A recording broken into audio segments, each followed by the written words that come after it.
Manger un acarajé, incontournable pour les touristes à Salvador. Ces beignets garnis de différentes sauces, de crevettes séchées, purées, légumes et piments, sont préparés et vendus par les Bayanaises, ces femmes métisses qui vivent dans l'état de Bahia. J'aime beaucoup, c'est très bon. C'est la première fois que je suis ici, c'est vraiment sympa. L'acarajé d'ici, c'est le seul vrai acarajé. J'habite à Fortaleza et ils ne sont pas aussi bons là-bas. L'acarajé est classé patrimoine immatériel national du Brésil depuis l'an 2000. Une reconnaissance due à son histoire.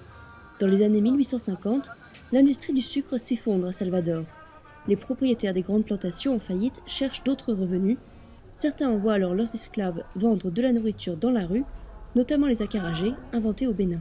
Les femmes, elles allaient vendre ça et elles étaient rémunérées pour la première fois contre du travail pour garder une discrétion. Donc, c'était pas de bon ton qu'on travaille pour un riche potentat en ruine pour l'apporter de l'argent.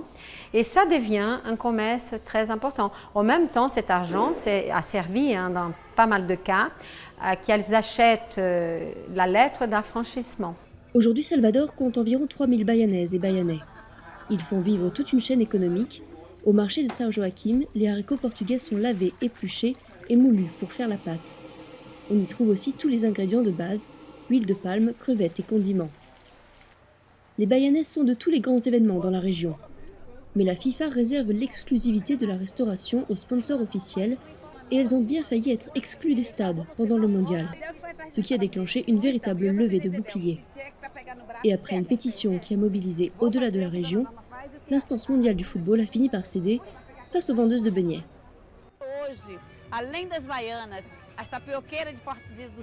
Aujourd'hui, il y a aussi les vendeurs de tapioca dans le stade de Recife et on vend des haricots rouges dans le stade de l'État de Minas Gerais. À partir du moment où nous avons eu l'autorisation, les États de Recife et de Minas se sont battus. Et ils ont aussi demandé la permission à la FIFA.